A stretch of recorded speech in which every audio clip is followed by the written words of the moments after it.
A speech on Central Asian rock art, or petroglyphs as they are known. There are probably more specialists on rock art here in Kazakhstan, like Professor Rogozinski and others. So, but since they are not here, I will give the speech anyway. And one of the first questions is, where do we find rock art in Central Asia? We find it first in the high mountains, very high mountains, 300, 400, 500 meters high. And we find it on rocks, in rock fans at the foot of hills, and on rocky outcrops in the steppe. This is a map which was prepared by Professor Novogennov here in Almaty. You can see the yellow dots which mark the main sites of rock art in Central Asia, especially Kyrgyzstan and Kazakhstan. And you can see that especially Kyrgyzstan and the high mountains are very rich in rock art. Basically, you can find rock art everywhere in the world, on each continent, except Antarctica. People very early in the Stone Age, 40,000 years ago, started to create rock art, partly with mineral colors on the walls of caves, and then also with stone tools carved into flat rock surfaces from a very early age. Rock art is very difficult to date.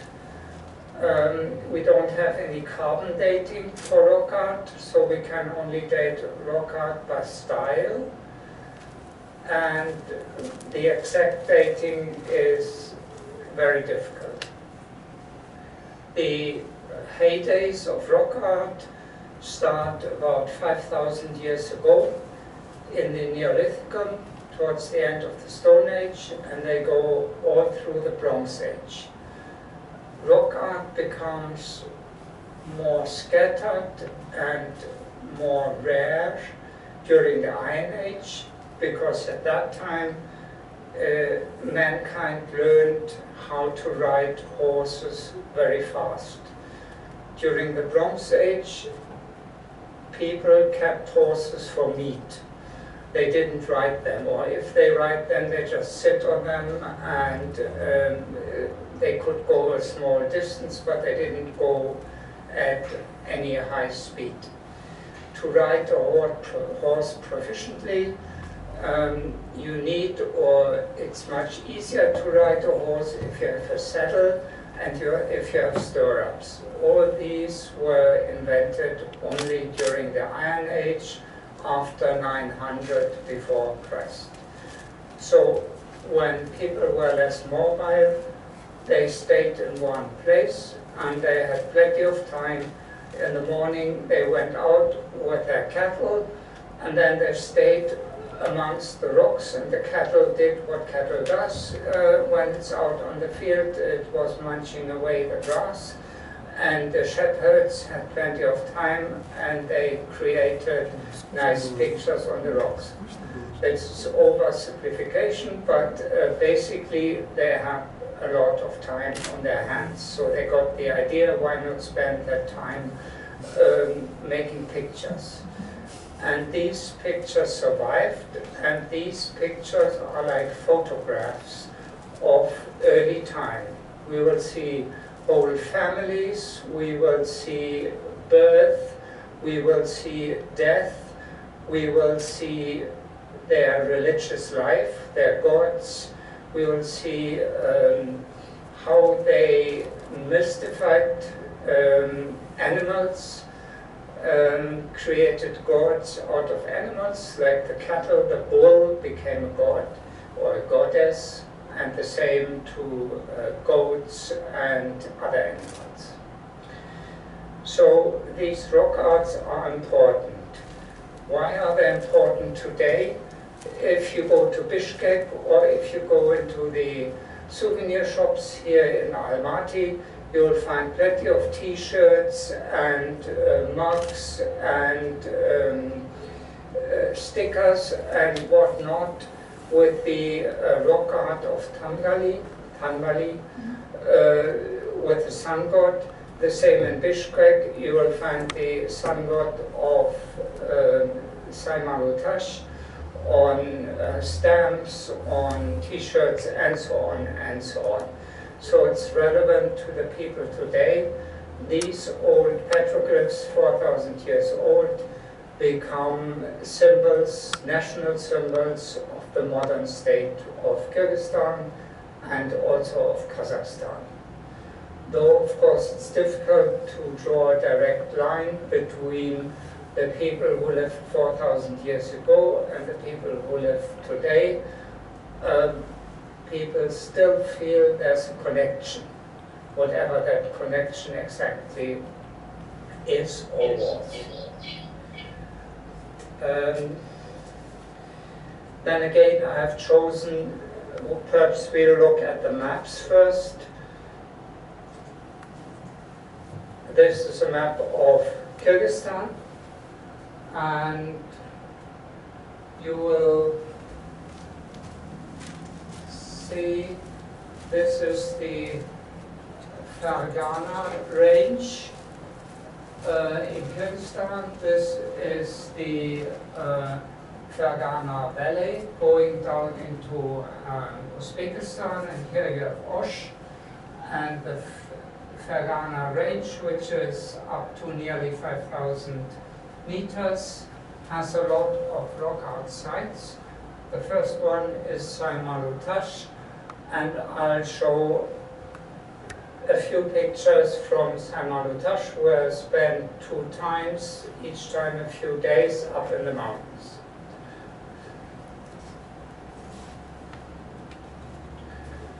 This just shows us that Central Asia is not just Kyrgyzstan and Kazakhstan, but of course at that time the borders Kazakhstan, Kyrgyzstan, Uzbekistan, they didn't exist 4,000 years ago. So the rock art is centered also around the Altai Mountains. The Altai Mountains are shared between Mongolia, Kazakhstan, China, and Russia. So there's a lot of rock art, especially on the Altai Mountains. And the mountain range goes on, Mongol Altai, Gobi Altai. So there's a lot of rock art on that, and there's a lot of rock art here in the Tian Shan Mountains in Xinjiang and in China. Unfortunately, I can't show you all the rock art of Central Asia because there are several thousand sites, and I have visited only a few hundred, but I've taken, I don't know, 30,000, 40,000 pictures, and I can't show you all of them. This is, going back again, you may notice this is Tangali. You see, there's the sun god here, and the dancing people at the bottom, and the cattle and maybe goats are symbols for society and their religious beliefs around 4,000 years ago. Dating is not exact, it's not possible. Some people will say 3,000 years ago, some say 5,000 years ago, 4,000 is in the middle and about right. Oops. This is again one of the sun gods of Tangali, which you can buy on t-shirts everywhere in the souvenir shops here in Almaty and Astana. Sorry. There's Saymalutash, the sun god there. You may have visited that one as well. It's more difficult to reach because you have to walk up into the mountains, which takes several hours, and it's about 3,200 meters high. And there's ice and snow up there for several months each year, so it's only possible to go there during the summer months.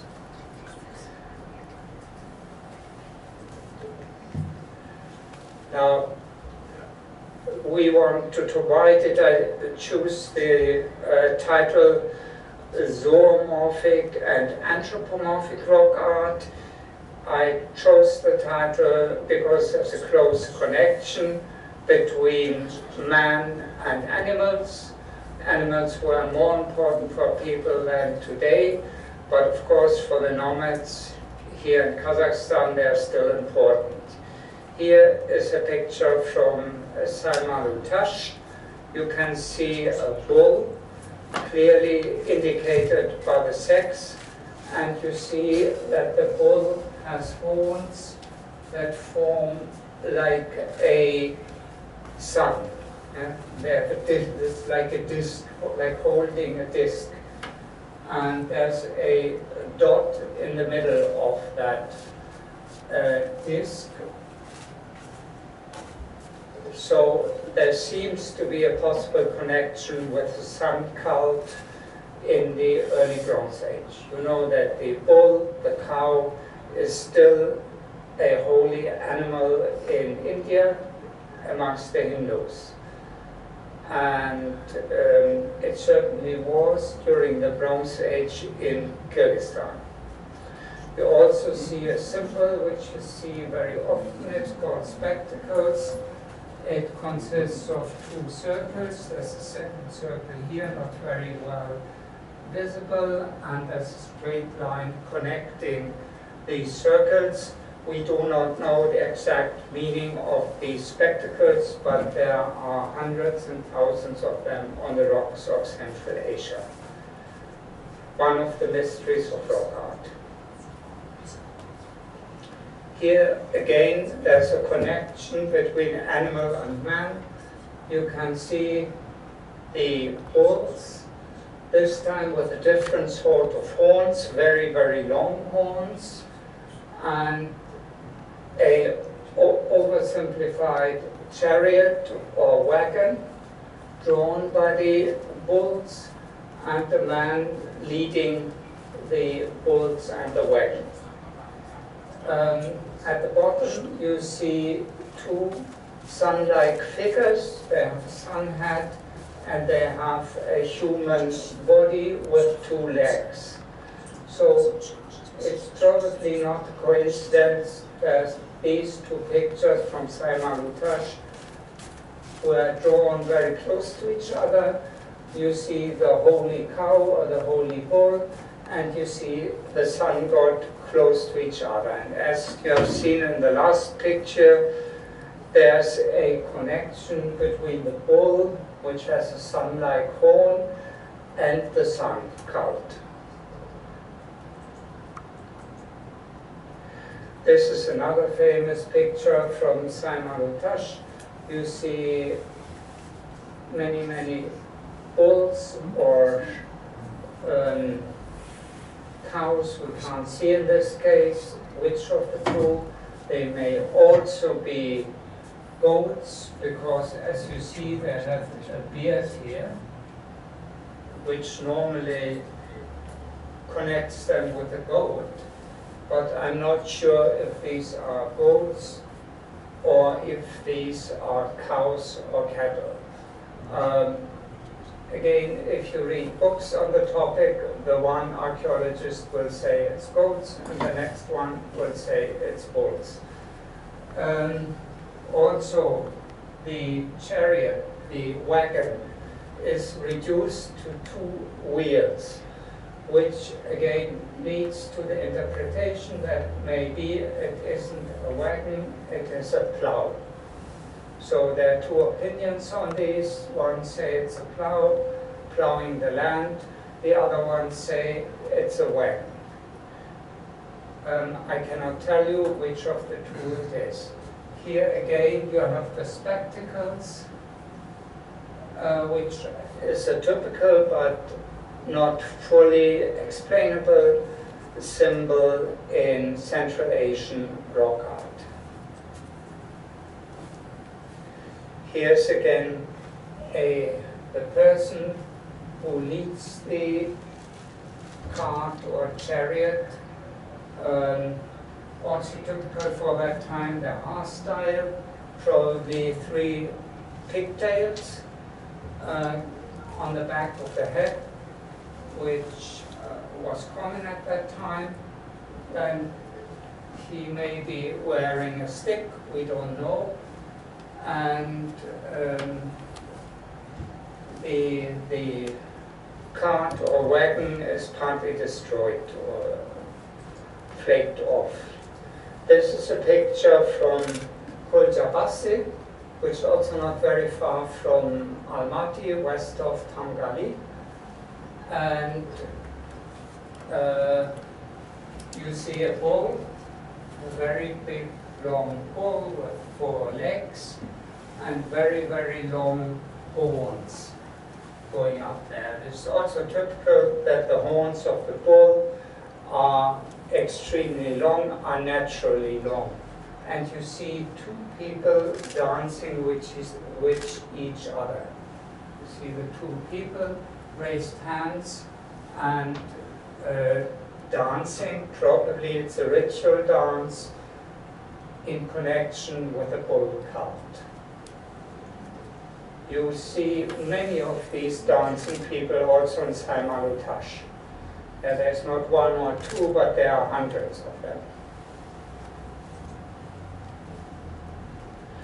This is again from Kulcabasi, a very early bull. You see it's a very massive body in a slightly different style from the last one. And you can see persons. This may be a female, we don't know, because the 2 breasts seem to be indicated. And you see the huge hands. It's also typical for certain ritual purposes. This may be a man, again with these huge hands, and they are surrounding the bull together with dogs. In the front you see dogs.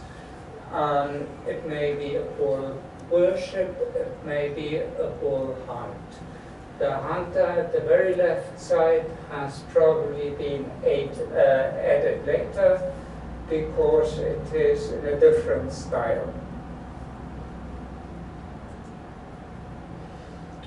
Now, again, a connection between humans and animals. These are so-called deer stones from Mongolia. There are also deer stones in the Kazakh Altai. The deer stone represents a human body.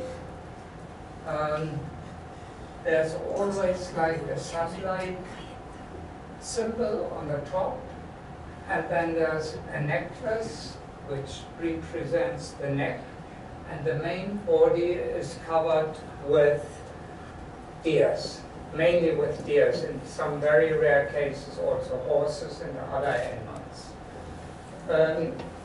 We know from slightly later times when we found bodies, mummies, preserved in the ice, also in the Altai Mountains, that they were covered with tattoos. And these might present the tattoos of late Bronze Age people. These stones were not gravestones, they were not sitting on the grave, but they were sitting sometimes 10 meters, sometimes 200 meters away from the actual grave where the dead person was buried. These were for worship. Sacrifices, animals were sacrificed next to the stone. This is also in Mongolia. These are also some rare form of deer stones from the late Bronze Age. They are rare because they have faces, so which indicates them as human bodies. In this case, you can see that the body is covered with all kinds of ornament and animals, not as clearly visible as on the last stone. Basically, it's the same principle as before.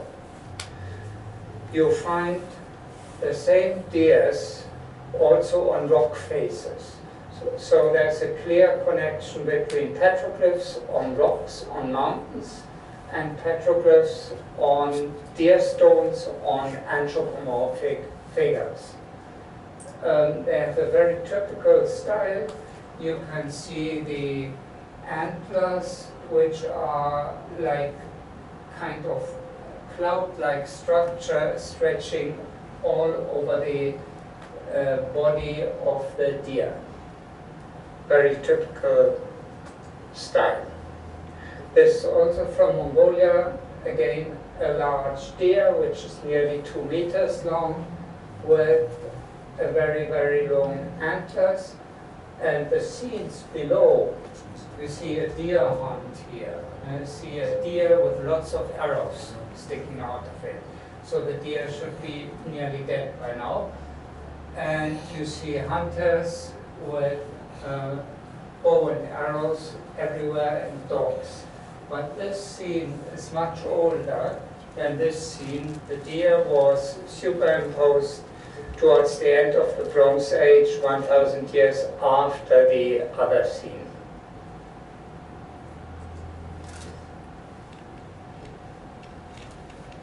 This is again later. We know that the deer was important for late Bronze Age people, but it's also important for the Scythians, for the Saka people. So this is Saka style deer in Jaltraktash in Kyrgyzstan, south of Talas, up in the mountain, very high up in the mountains.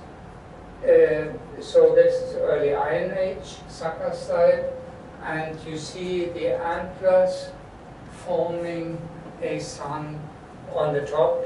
So this takes up a much earlier style we have seen. This is again from Jaltraktash, a deer. Some people say the word name Saka is connected with a Scythian word for deer, but some people oppose this as well. Maybe, maybe not. So this is a Scythian mid-Iron Age deer. You see that the legs are folded, front legs are folded under the body, and the back legs are very long and stretched out. And interestingly enough, there are 2 small bones on the body of the deer. We do not know what that means. It may mean that this deer represents a human, and again these smaller goats may be tattoos, but this is just one possible interpretation.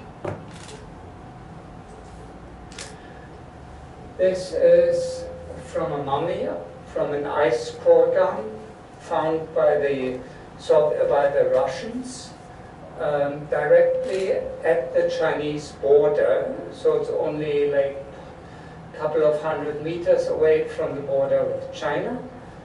And they excavated that in the 1990s at Ukop. And it's the mummy of a female, of a woman, and it has tattoos on it of a deer on the shoulder here. And here you can see a drawing of that deer. Again, you have this cloud-like antlers stretching over the body of the person.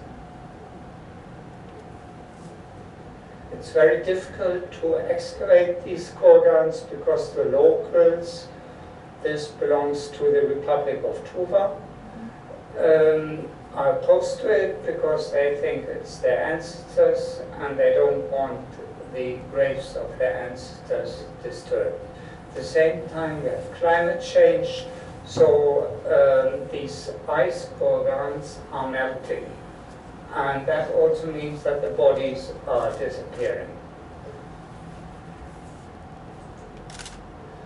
This is again the same shoulder.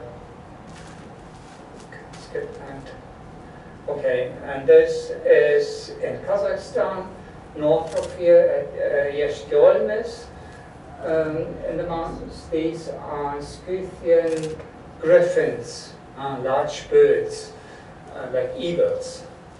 And you can see this is the beak of the eagle, and here also is the beak and the head of the eagle, and then the legs and the body go forward and encapsulate the head of the eagle. But it was one of the important animals of the Scythians. So the deer were important, the griffins were important, and also other animals, which might have been totem animals. This is also from Yeshtiolmes. This is much later. It's a wolf, probably from Turkish time, Old Turkic, and as we know, the wolf played a large role for the Turks, but also later for the Mongols. We know that the ancestor of Genghis Khan was born by the union of a wolf and a deer. So it is important for many Central Asian people, Turks, Mongols, and probably older people like Scythians and Huns and others.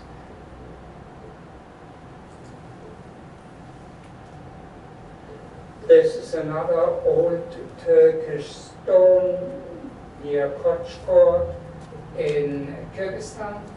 There are 3 or 4 of these stones. The pictures are not very well preserved, but you can see a rider, quite a large rider, with an axe sticking out, and he is holding a large bird, probably an eagle, for hunting.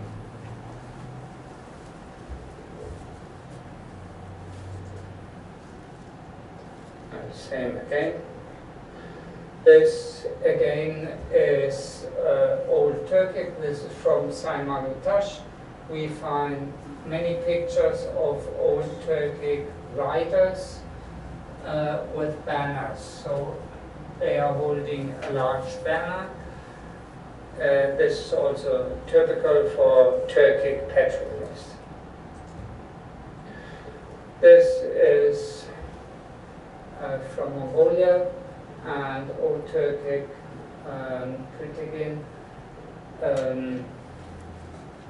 stone inscription. That's Old Turkic runes, and it also shows the goat as totem animal of the Ashina tribe of the old Eastern Turks. If you look at petroglyphs from old times, the goat is the most frequent animal in rock art. Now we are going away a little from the animals. We are going to the humans, and this is a picture from the both Altai, Mongolian Eastern Altai range, and this shows a family of the Bronze Age. And that's what I said earlier, it's a little bit like a photo album of early time. You can see the whole families like we do nowadays. If you have children and your parents and you just pose in front of the camera and take a nice picture.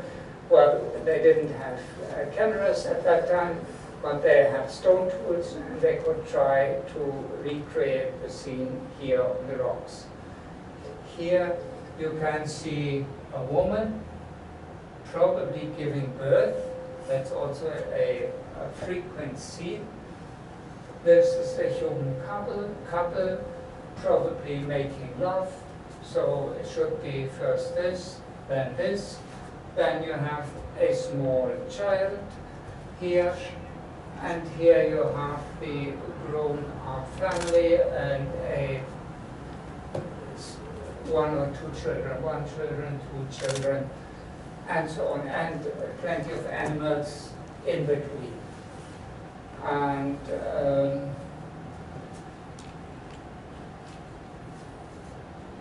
this is difficult, sometimes difficult to say who is male, who is female. Probably this is a female because of the breasts, and this a male, but needs a little bit of discussion. In some of these pictures, the female is pictured much larger than the male. If this means anything, don't ask me. Don't tell your wives, because otherwise they get the wrong idea. This is another family from Mongolia, from Western Mongolia. Again, it's perhaps a little bit difficult to see, but basically this is the man. He has a large bow around his middle, and this is probably the woman, and this probably a girl with lots of braids. And this is a couple. You see two heads, and they're probably lying on top of each other, and the rest you can imagine. So this is family life in the Bronze Age.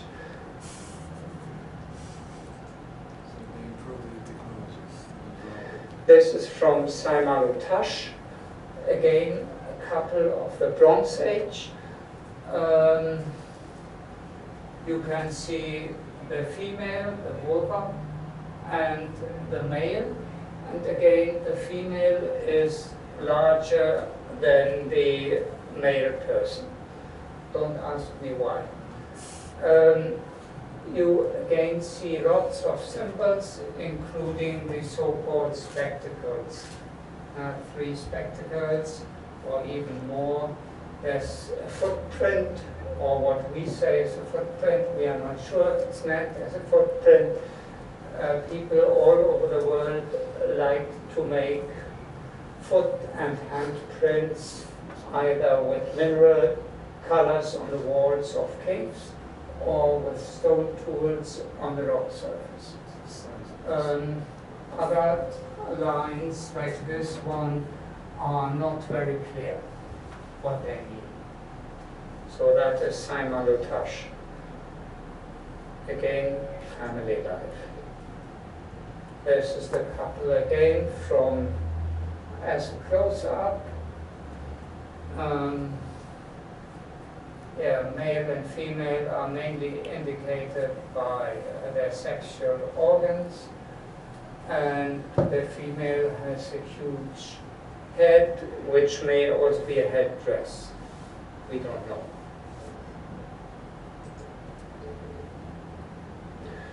This is what you also find very often. It doesn't need too much explaining what is happening here, but basically nothing changed over the past few thousand years. You see sex in all variations, and you see a boat, an ibex, on top of the couple up there. The ibex may have been a symbol for virility. Maybe. Again, it's all interpretation. There's the same picture again because it's so nice, but here you can see how large they are. They're not huge. Most of them are this size.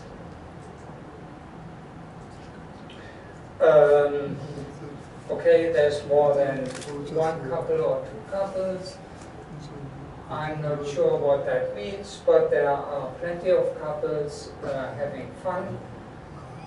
And you see again the typical hairdress of that time, 2 or more braids, probably from the male figure standing up towards the back. And the rest, I think, is just open to to your imagination, you can imagine what happened. One problem of rock art is that modern people think they must give their own opinion to this, and you can see what they... your Russian is better than mine, but there's a slight criticism of the scene. But I mean, nowadays in modern times you have got the internet and you can see much more than you could at that time. Maybe people were much more open at that time because this wasn't open. Of course, children were also playing amongst the rocks, so it wasn't anything only sold to anyone over 18. But they survived and apparently flourished. Again, this is a couple having sex, but there's also a dancer with a special headdress, like doing a ritual dance. This may be some fertility cult, you may, whatever you want to call it, we do not know. It is again Saint-Malutash. But you do not only find it at Saint-Malutash, you find it at other ones. But the local guides normally don't show you. This is in Mongolia. Basically, it's the same as before. You have the female down here with her long hair coming down at her two breasts. And interestingly enough, it's next to a horse with a young one suckling at the horse drawing milk. And here's a hunter, and there's another bow. These scenes of human sex and animal, well, I wouldn't say reproduction, but the result of reproduction, that's a young felon suckling, and the hunter man is at least interesting. It all belonged to Bronze Age life. Three different aspects: the animals and the humans in different situations. Now we are going into the more mythical world at Saint-Malutash. You have a lot of figures which are not clearly like normal couples having sex or giving birth and all that, or dying. Or here you have a hunter, which is, let's say, quite normal, but then you have figures which are difficult to interpret. You have a large man here who is holding a small person here at one hand. He has a headdress with either with feathers or something we do not know, and the other hand is connected to a rope, and the rope goes to the other side of the stone. The stone is broken. You can see the rope goes around here. Here it's broken off and comes down here again, and you have a second person with very outspread hands and only one leg, and like a beam or stick between the two hands, and it's open to interpretation. This may be just a tale from giants fighting with each other or whatever, or gods. We do not know. It's very difficult. Here again, you have a large person, a giant, and a small person. Here you have an archer with a bow, and again a small person.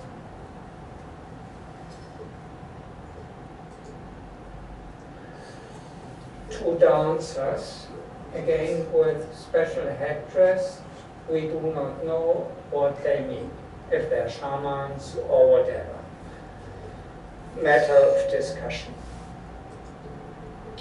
again, a man with a very large headdress and a stick which is bent and which was probably a symbol for his spiritual authority. It's an interpretation we cannot verify.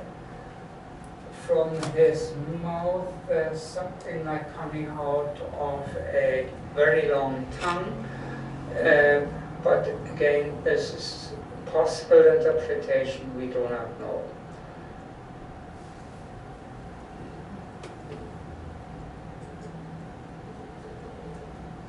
Okay, and now we are coming into the celestial sphere, the heavens.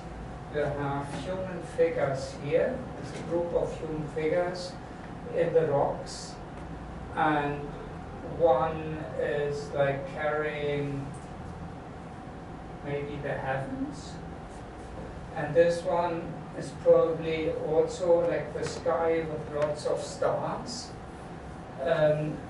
There are 4 figures, 1, 2, 3, 4, and they all have these huge outspread hands.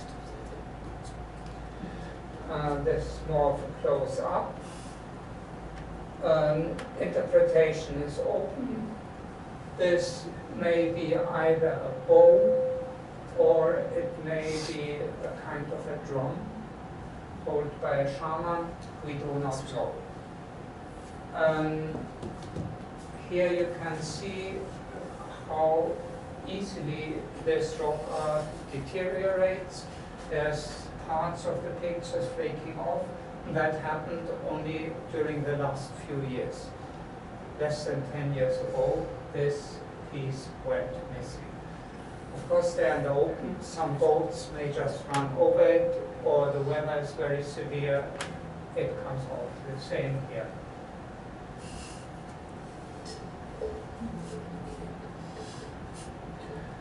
This is again open to interpretation. I always say it's the moon with 2 legs. It may not be the moon, we do not know. There's a shaman or a person at least with 3 feathers, maybe, or at least a special headdress on his head, and probably a bow in his hand. Very difficult to give a definite explanation. This is, again, a figure, human figure, anthropomorphic figure, with a hat which may either represent the rays of the sun. Again, here you have this funny protruding part which looks like a very long tongue, but we do not know. And he is also having this hook-like hand. And you also find that in Tanzania and some places.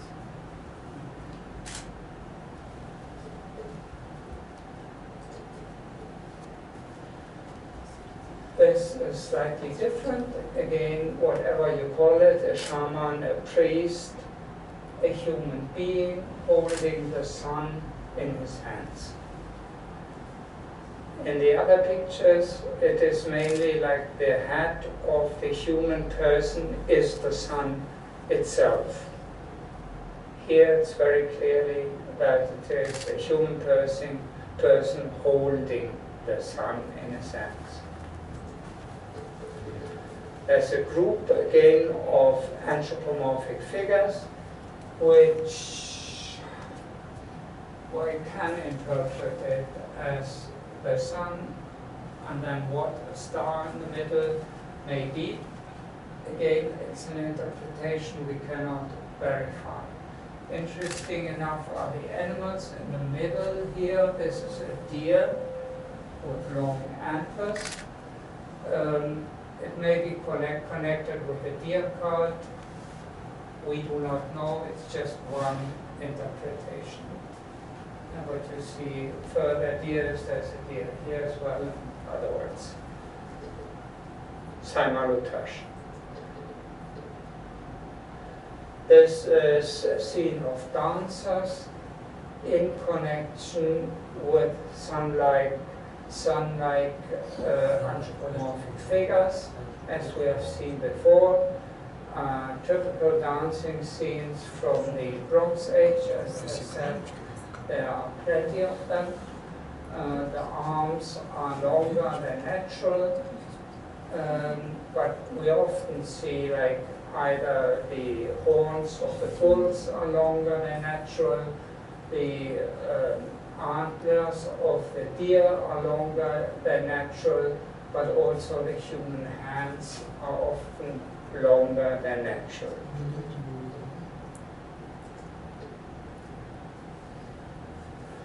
This is a figure which looks somehow either like a son who has, I don't know, erection problems or feeling not very well for the day because the sunbeams are like hanging to the side down, and may also be a spider, who knows. I've also taken this for the landscape, so you see this all in early August, so there's still plenty of snow again.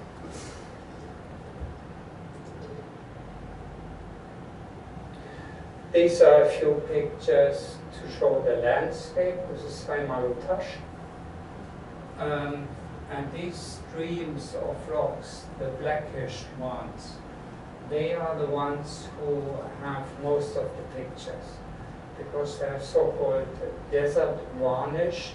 That means that the surface of the rock is covered with a gray, blackish varnish, top finish, because of the heat of thousands and thousands of years, which melt the minerals. It's mainly sandstone, and they create this thin, very hard, very mirror-like varnish or top surface.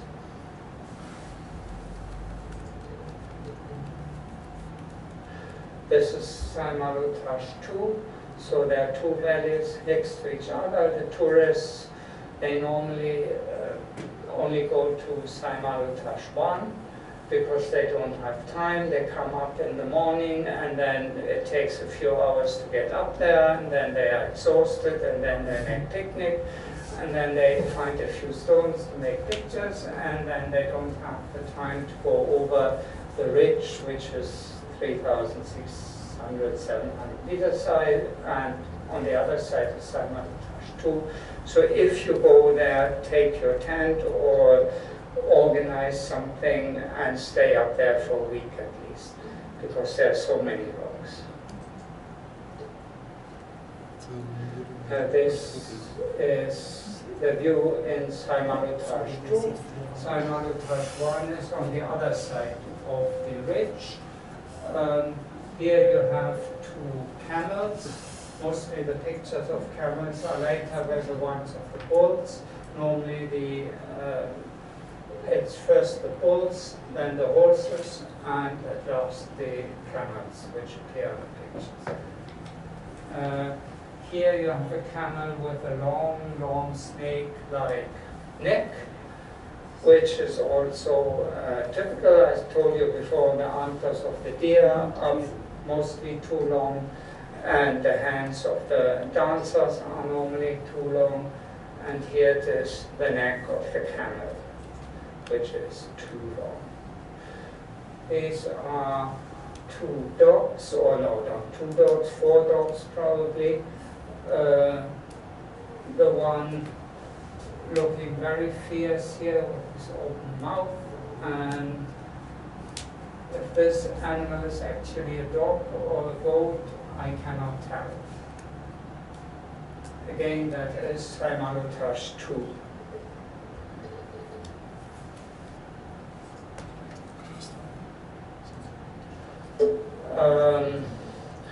I have concentrated a lot on Kyrgyzstan and Kazakhstan. I should of course say that Mongolia is as rich of petroglyphs as Kazakhstan or Kyrgyzstan. This is the picture of a horse. here in western Mongolia, in the Altai Mountains, and it's a typical style of the Middle Iron Age, of the Scythian, so-called Pazyryk style. Pazyryk is on the Russian side of the border, where they excavated a lot of ornaments. And with the Scythians, you find rock art in that style, but you also find jewelry of that kind, so you can connect the two. So this is one of the last pictures, I think. This is rock art as well. It's in Mongolia. It's what you call a balbal, or Kameni Baba, or what, I don't know what you call it. In Mongolia, not so much here in Kazakhstan, but in Mongolia, in front of a Baba, of the human figure, you find a long row of standing stones.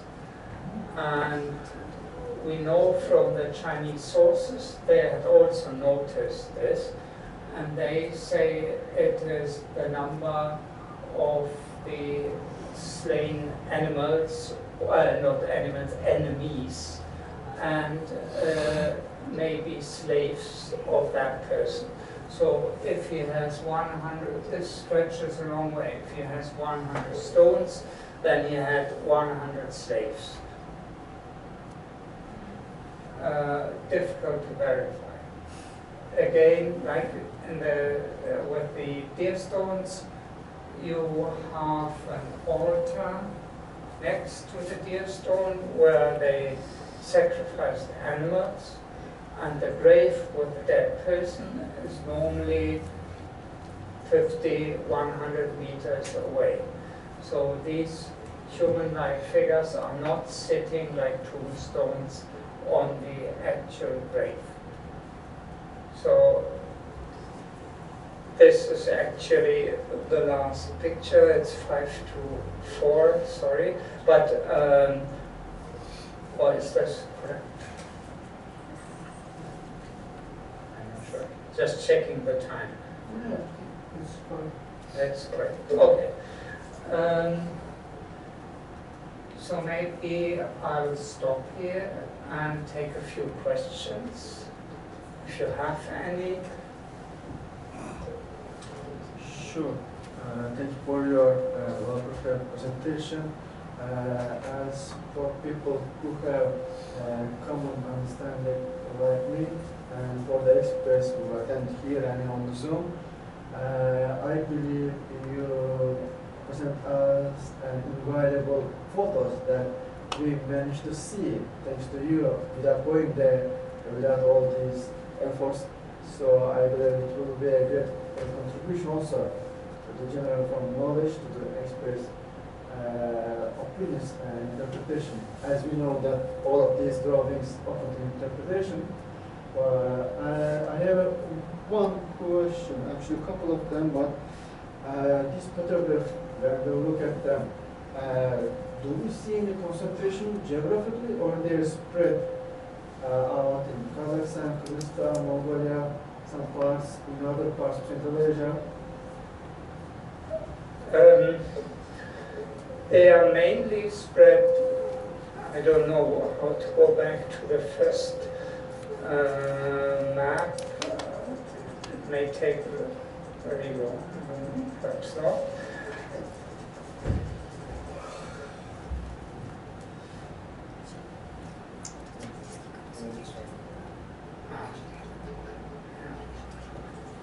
We go to the, yeah, this one.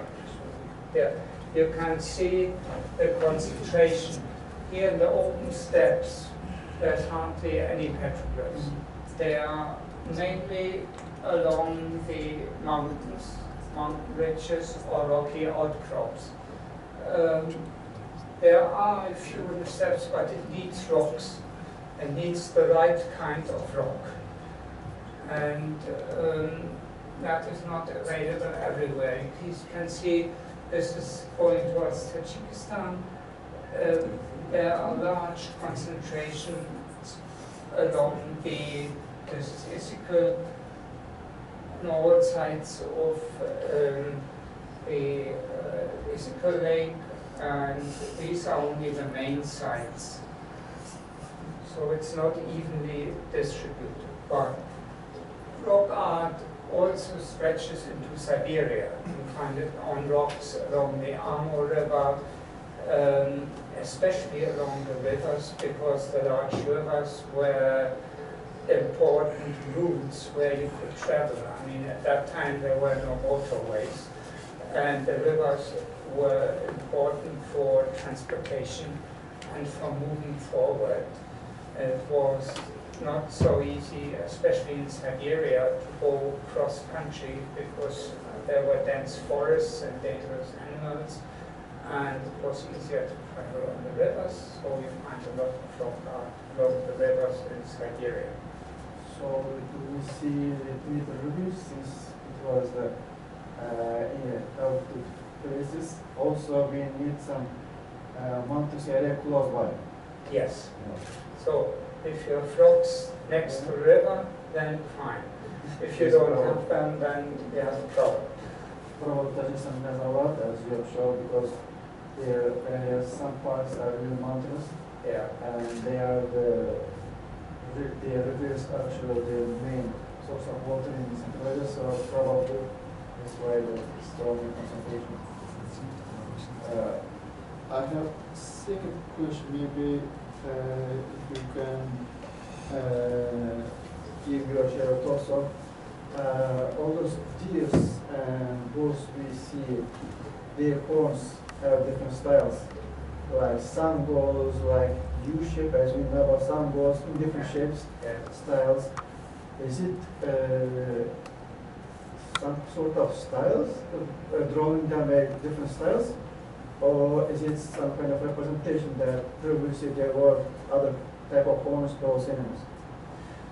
Sometimes, like with the cattle, with the bulls, there seem to be two styles parallel. One is the ones who have this, like carrying a sun disk between their horns, and then the other one with the very long horns stretching out towards the front of the head. They seem to be nearly the same time or the same time. With the deers, they seem to be different styles from different periods. But still there seems to be somehow a connection. For example, if the deer antlers are forming that disc, then to me that looks very similar to the much earlier representations of the bulls with the same horn. But again, difficult to say if this. The problem with the Bronze Age is, for the Iron Age, the Scythians, they made a lot of jewelry, small jewelry, but also large vessels, where you have the same animals, and you can date them very well. You can say this is 500 before Christ, or 400, 300, 600. You can date them very well. For the Bronze Age, it's nearly impossible to date them because you have settlements and you can dig them out, and you find some carbon dating, some material for carbon dating, but you never find any ceramic, for example, with animal pictures. Nearly no. I mean, there are one or two exceptions, but 99% of the ceramic has only geometrical ornaments on it. So they are difficult to date. And if you read the one book, they would say that scene is 5,000 years ago. And then you read the next archaeologist, and he says, no, that should be 1,400 before Christ, so it's 3,400 years old. They all don't know. Thank you again. Kıymetli katılışlar, Zoom'da sorularınız var mı olsa sorularımızı alalım. Thank you so much for this very interesting lecture. I have probably some stupid questions, but what were the motivations of this very, very hard work? Because this kind of art, I suppose it was a very hard work, yes?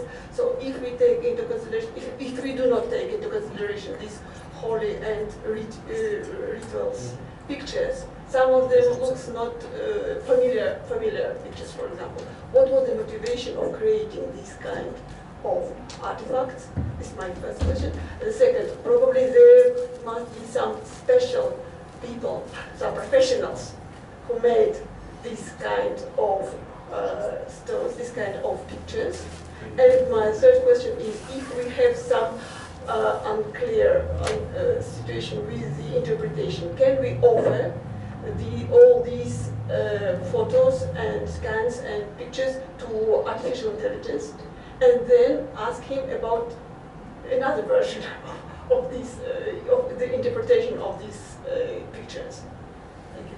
Yes, last question is, there are so many pictures that no one has really published them all. There's no good publication on Saymalutash, though I think it's one of the most important sites here in Central Asia, maybe in the whole of Asia, because there's so many pictures, tens of thousands, and most of them are very well preserved, and no one has taken pictures, photos of each pictures and published it.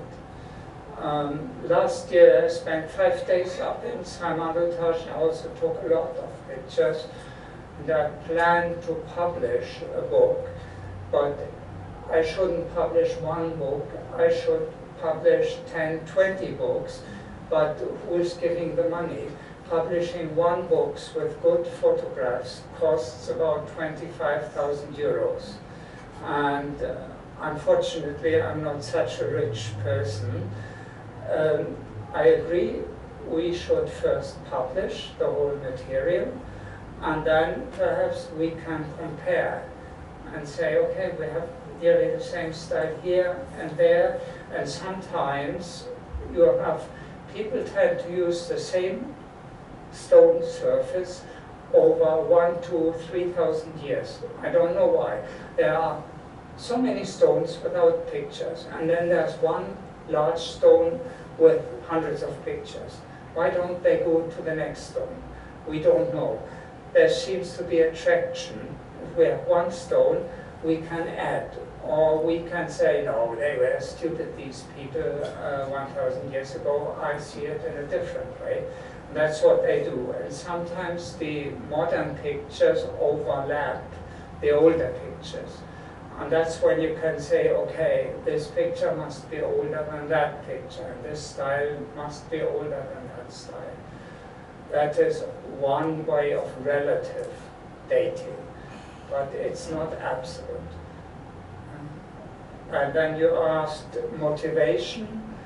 As I said in the beginning, partly it was people herding their cattle or goats up in the mountains. They are busy in the morning getting the animals out, and then they have several hours where they don't have anything to do. And my guess is that's how rock art started. As I told you also, mainly it is goats. You know, like 70–80% of the pictures are goats. So that's the animal easiest to draw. The larger animals are more difficult to draw. And also, some people are good artists and some people are bad artists. You can also notice that. Kind of plein air, yes. Sorry? Plein air, yes. Yes. So that's one thing. But as we have seen from the late Bronze Age deers, which are very artificial in one special, again, I don't know, here, I want this style. Probably comes on in a minute, yeah. This is a very artificial style, but very well done. I don't think the normal shepherd could draw this, because it needs a lot of skill to draw these animals. And I presume that these animals were, let's say, holy animals, animals which were worshipped for some reason, totem animals, for example, or animals, maybe they have the belief that these animals would carry them to heaven. We have Tungu's shaman headgear with the antlers. So the shamans connected the humans with the spiritual world. So these are special animals created by special people, I think. For these earlier animals, I don't know. That's one thing. The other thing is, many of these petroglyph sites were like sanctuaries or places where people perhaps gathered to worship certain gods or to worship, the sun, a human-like sun, or the sun, or their ancestors. There also may have been places of a fertility cult. We know from much later times that I've shown you the sex seals. In much later times, these were drawn on paper rolls, like in China, and then given to the newly married couple, just to show them how it works. And of course, 4,000 years ago, they didn't have paper, so what should they do? They put it on stone. And the paper disappears after time. The stone remains for thousands of years. Of course, at some point it also disappears. So there may have been different reasons to create these pictures.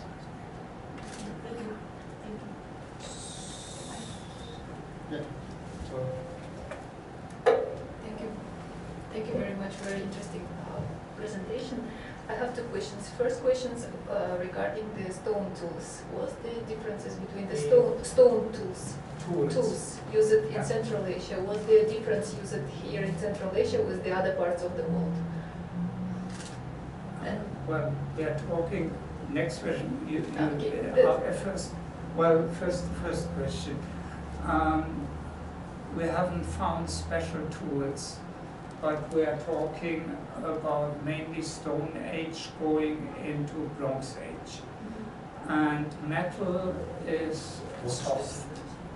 So I don't know if they really used metal tools. At least we didn't find any, because it's much easier to do it with a hard stone. That is, and here of course it's not just chipping or carving, but it's also like scraping a nice, soft, even surface for the deer. So there are different techniques to create these images. Yes. And second? thank you. Second question is regarding the cultural history and nation building. How the countries of Central Asia, for instance, Kyrgyzstan, are using all these images. Like, are they utilizing it in their history, or, as you said, for publishing the book, it with some funding? Others governments are supporting these projects, and are they interested in this, and how it's in general is utilized in this cultural history? The problem is humanities in general. History, archaeology doesn't get much funding. It's mostly, technology, economy, that gets a lot of money. Sometimes it's also kind of infighting. They don't like outsiders to publish this material because they think it belongs to them, which I can understand in a way, but they do not have the money. And so there's a problem.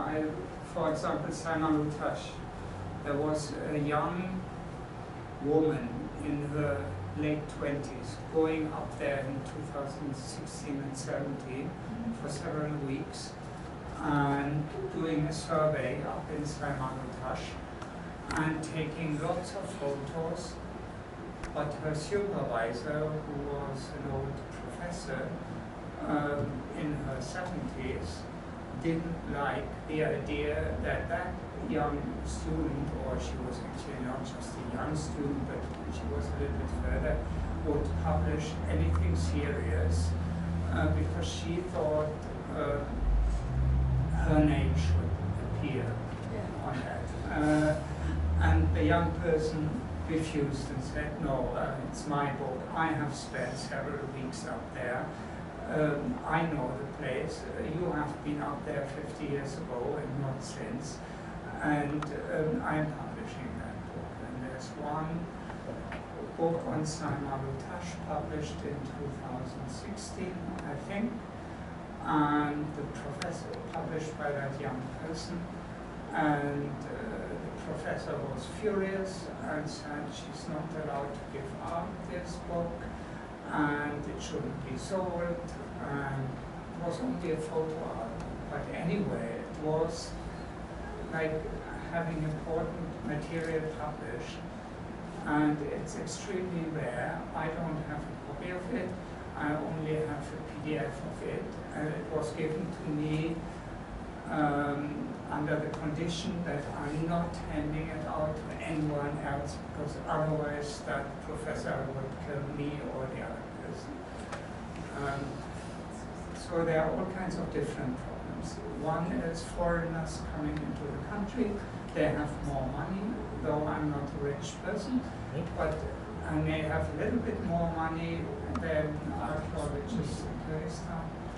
I am taking pictures and I am publishing the material, and they think that's unfair. I can understand that up to a degree. On the other hand, I have often offered them to do it together, but there never came any very useful response. And they would have to write something about the petroglyphs, how they think they were created, how they would be dated, and all that. And that cooperation is not always easy. Thank you. We have one question from Zoom, let's take it. So the question was, in your experience and observations, how do you see the preservation level rate of petroglyphs Kazakhstan and Mongolia? If you compare which regions or in general preserve well or worse due to secondary conditions, etc. You mean preservation? Preservation of these petroglyphs and their images. Yeah, I mean, some petroglyphs are very well preserved, like Salman Utash is extremely well preserved. Other ones, like Cholpon-Ata, next to Isikul, the petroglyphs are not as clear and not as well preserved as the ones in Salman Utash. Of course, they're on a much deeper level.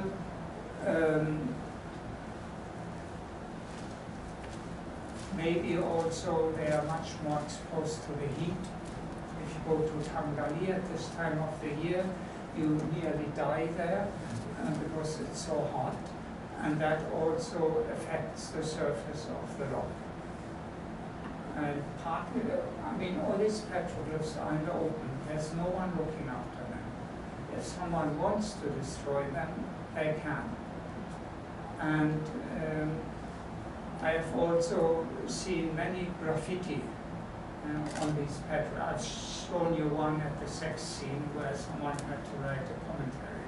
But this, of course, not the only stone. Many stones or pictures are destroyed because people are just writing their name across it. And no one wants their name across a, let's say, a holy picture of the sun god. But how do you stop now? You can't send a police force up there and protect these stones, unfortunately. Thank you.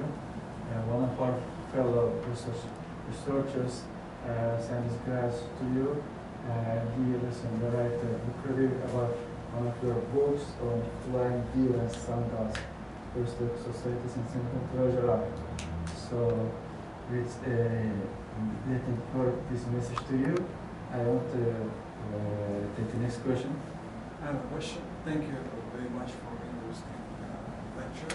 In the beginning of your presentation, you mentioned that these kind of petroglyphs can be found everywhere. So can you please compare petroglyphs in Europe and in Central Asia? Do they have similarities or differences? Can you please explain? Well, first, like in Middle Europe, petroglyphs are not as frequent as here. But you find petroglyphs, for example, in the Alps, again in the mountains, some very old petroglyphs. And some of the petroglyphs there at Val Camonica, which is a famous place in northern Italy, near to the border to Switzerland, up in the mountains, they have early Bronze Age or maybe late Stone Age human figures, which are very similar to human figures here in Saint-Malo-Tache. So it may be like raising the arms like this, rectangular. And also the legs. I can't do it like this, but basically they are having rectangular arms raised and their legs in the same style. And this you find in the European Alps, and you find in Saint-Malo-Tache. I'm quite sure that at that time, 4,000 or 5,000 years ago, people did not know each other or just had a holiday in the Italian Alps and came back and said, well, I saw a nice picture, I draw it now in Kyrgyzstan. So this was not the case. On the other hand, interestingly enough, people were quite mobile 4,000 years ago, much more mobile than we think. We can see that how ideas traveled, but we can also see from the genetic material that some time in the 3rd millennium before Christ, 4,500 years ago, a strong migration wave started probably from area north of the Black Sea or eastern Turkey, one direction into Europe and the other direction towards Central Asia, southern Siberia and India. And we know from the languages like Sanskrit, which is an early Indo-European language, and not just the languages went there, but also the ideas. So there was a migration wave east at the end of the Stone Age, which reached Xinjiang, parts of Mongolia, southern Siberia and India. And then later, at the end of the Iron Age, with the age of the Huns, the movement was going backwards. First the Huns, then the Turks. They were of different genetic stock. We know that from their bones. So we can say they were different type, and they moved from east to west. You know, the ancient Turks used to live who are now Mongolians, and they probably came somewhere from that area, maybe slightly further north. We're still matter of discussion, but anyway, they ended up as far as the European borders, Istanbul and so on. So this is different movements, but they could be very fast. And also I've shown you the pictures of chariots, of carts, wagons, and they appear at least 4,000, 4,500 years ago in tombs, in graves of people in northern Kazakhstan, Shintashta and other archaeological sites. And they also appear on the petroglyphs. And one of the questions is, why do people in the high mountains draw pictures of chariots? Because you can't, even today, you can't drive with your cart up the mountains. It doesn't work even today, unless you have a proper road built, of course.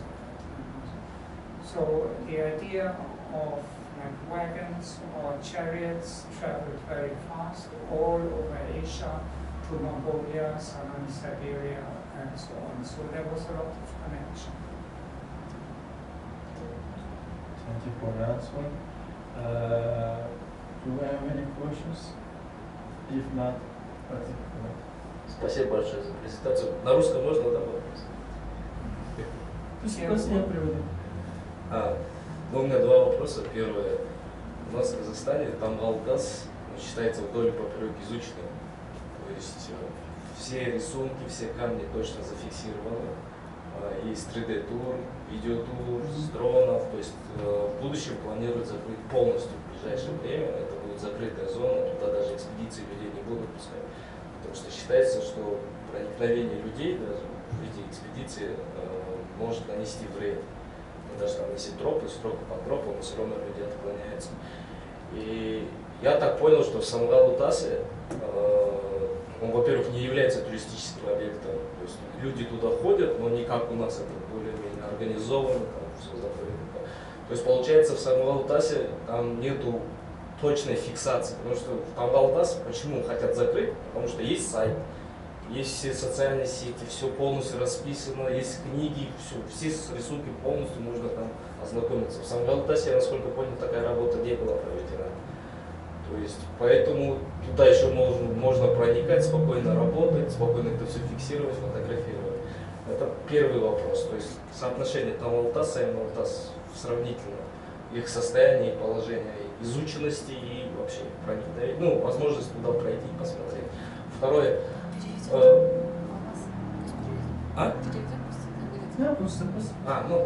И второй вопрос, он касается, в древности, получается, когда создавались эти все петроглифы, изображения, эти места исполняли такой некий сакральный смысл. То есть люди приходили, рисовали, то есть эти всякие мифологические существа, то есть они вкладывали в это смысл. Но получается потом, вплоть до современности, там, 19-20 века, когда вот эти вандальские надписи на них появляются, то есть об этом ничего нет. Есть ли какие-то свидетельства, записи в исторических источниках, какую роль играли в средние века? Вот вы хорошо сказали в своем слове, то, что на каких-то камнях, которые более-меньше, там, на них очень много рисунков. Рядом стоит большой камень, на котором вообще отсутствуют рисунки. Да? Почему на них не появились, допустим, рунические надписи или более поздние какие-то надписи? Потому что люди же там жили, они никуда не исчезли, они не пропали, они знали об этих местах. Сохранились ли какие-то свидетельства в средневековых, там, позднесредневековых записях, исследованиях, путешествиях, там, еще что-то в этом роде? Мне это интересно. Спасибо. Let me translate shortly two questions. First one is, currently in Kazakhstan, Tamgалтас government has plans to close it as a site, reservation site, because Tamgалтас, in Tamgалтас, as they say, becomes so much more touristic and people become much more popular, and due to this popularity, people start to get afraid, and also some government officials that it might bring harm because a lot of people, there might be disruptions. Moreover, the Tamgалтás, many photos were archived, so they are in the internet, so it's if people want to research, they could do it through internet. But as you have shown that Second side, as we saw mostly in this presentation, still open to public and not so touristic place, right? Only the experts or interested parties goes there to analyze them. Second question was about, as you also mentioned, some rocks has a lot of figures, some rocks doesn't. Also, we see that from a couple of thousand years ago, people draw this, but how do they play a role maybe back then? And for example, in Middle Ages, do you have any idea? Because we see that these new Vandal writings started only like maybe 50 years ago, maximum. Before that, I think your opinion, what kind of role they might play in Middle Ages or in the 17th century, etc., to our time? These are two short explanations. Well, the last one, for example, Simon Lutash was known to the Kyrgyz in the 19th century because when Soviet engineers came to that region to make a map, the locals told them about this site. So it was known to the locals before. That was around 1902 when Simon Lutash became known to the Russians. And in many places like Chiemtash or also Yeshkyolmes, there are petroglyphs from the Bronze Age to very modern times, like 18th century, 19th century. So it inspired people of that time to continue the tradition. As I said, most petroglyphs are from the Bronze Age. Iron Age, little. Huns and the old Turks, even more little. But it was never completely broken off. So that means that to the local people, somehow these places were special places, where they could have gone other places. I mean, like around here, Skjolnes, there are not so many places where you have petroglyphs. And then in one area, like here, Skjolnes, you have thousands and thousands of petroglyphs over 4,000 years. So why don't people say, well, it's too crowded here, too many pictures here, I start 10 kilometers further on. They don't do that. They still think it's a special place, and they add their own pictures there.